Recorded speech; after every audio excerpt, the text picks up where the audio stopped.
നിങ്ങളുടെ എവിടെയും അനുഗ്രഹം ഉള്ളതുകൊണ്ട് തന്നെയാണ് ഇന്നിവിടെ എനിക്ക് എത്തിച്ചേരാൻ കഴിഞ്ഞത്. എൻ്റെ ഭാഗ്യം എന്ന് പറയുന്നത് ചെന്നൈ ആയിരുന്നു എന്ന് പറയാം. കാരണം ചെന്നൈയിലെ മാർഗഴി ഫെസ്റ്റിവലിൽ സുരേഷ് ഏട്ടനെ വിളിച്ച് മാർഗഴി ഫെസ്റ്റിവൽ ചെയ്ത് അവിടെ ചെന്നപ്പോഴാണ് കലാമണ്ഡലത്തിൽ അസിസ്റ്റന്റ് പ്രൊഫസറായിട്ടുള്ള നിയമനം ലഭിച്ചത്.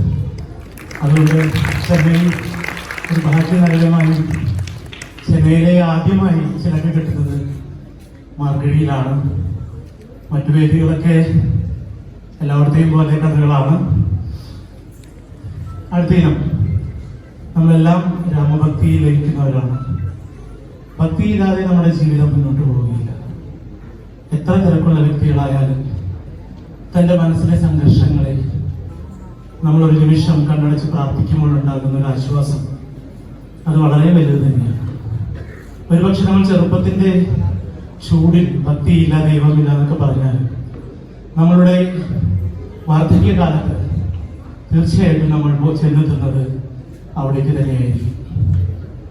ഇവിടെ രാമായണം കഥ രചിച്ചത് നമുക്ക് എല്ലാവർക്കും അറിയാം വാൽമീകിയാണ്. വാൽമീകി ആരായിരുന്നു? കാട്ടിൽ വസിക്കുന്ന, അവരെ പറയുന്ന പേരാണല്ലോ കാട്ടാളൻ. ഒരു ദിവസം ആ വഴിയിലൂടെ രണ്ട് മുനിമാർ വരികയും ആ മുനിമാരുടെ കയ്യിൽ നിന്ന് ആഹാര പദാർത്ഥങ്ങൾ തട്ടിയെടുക്കുകയും ചെയ്തു. അപ്പോൾ മുനി ചോദിച്ചു, നീ ചെയ്യുന്ന പാപത്തിന്റെ ഫലം ആരാണ് അനുഭവിക്കുക? അപ്പോൾ നമ്മൾ പറയാറ് ചൊല്ലുണ്ട്, താൻ ചെയ്യുന്ന കർമ്മത്തിന്റെ ഫലം താൻ തന്നെ അനുഭവിച്ചു. ആ ദോഷഫലത്തിൽ നിന്ന് പിന്മാറുന്നതിനായി രാമനാമം ജപിക്കാൻ മുനിമാർ ആവശ്യപ്പെടുന്നു.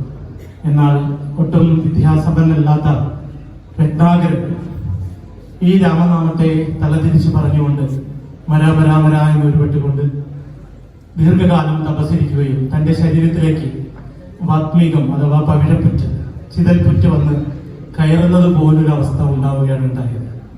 അങ്ങനെയാണ് രത്നാകരന് വാത്മീകി എന്ന പേര് ലഭിക്കുന്നത്. ആ കഥയെ ആദ്യ ഭാഗത്തും രണ്ടാം ഭാഗത്തിൽ രാവണൻ സീതയെ തട്ടിക്കൊണ്ടുപോകുമ്പോൾ വഴിമധ്യേ ജടായു തന്റെ കൊക്കും നഖവും ഉപയോഗിച്ചുകൊണ്ട് രാവണനെ നേരിടുന്നു.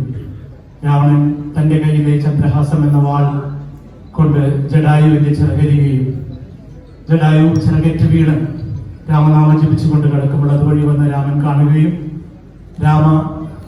രാമനോട് എല്ലാ രഹസ്യങ്ങളും പറയുകയും രാമൻ നിന്ന് ജീവജലം വാങ്ങി കഴിച്ച് മോക്ഷത്തിലേക്ക് പോകുന്ന ജടായുവിന്റെ കഥ രണ്ടാം പാദത്തിലും. മൂന്നാം പാദത്തിൽ നമുക്ക് എല്ലാവർക്കും അറിയാം ഹനുമൻ ദേവൻ, ശ്രീരാമദൂതനായ, ശ്രീരാമന്റെ അങ്ങേയറ്റം ഭക്തനായ, സാഹോദര്യത്തിന്റെ തന്നെ നിറകുടമായ ഹനുമാൻ സ്വാമി തന്റെ മാറ് പിളർന്നുകൊണ്ട് ശ്രീരാമ ദർശനം സാധ്യമാക്കുന്നതോടുകൂടി എൻ്റെ ഇന്നത്തെ പരിപാടി അവസാനിക്കുകയാണ്. ഏവരെയും ഈ കീർത്തനത്തിലേക്ക്, സാധാരണ മോഹിനിയാട്ടത്തിൽ ശൃംഗാരരസമാണ് ചെയ്യാറുള്ളത്. ഇവിടെ കഥയ്ക്ക് അനുസൃതമായി വീരരസത്തെ കൂടി അവതരിപ്പിക്കുകയാണ് ഞാൻ ചെയ്യുന്നത്. എല്ലാവരും സശ്രദ്ധ വീക്ഷിക്കുക. പിപ്പലേ രാമരസം.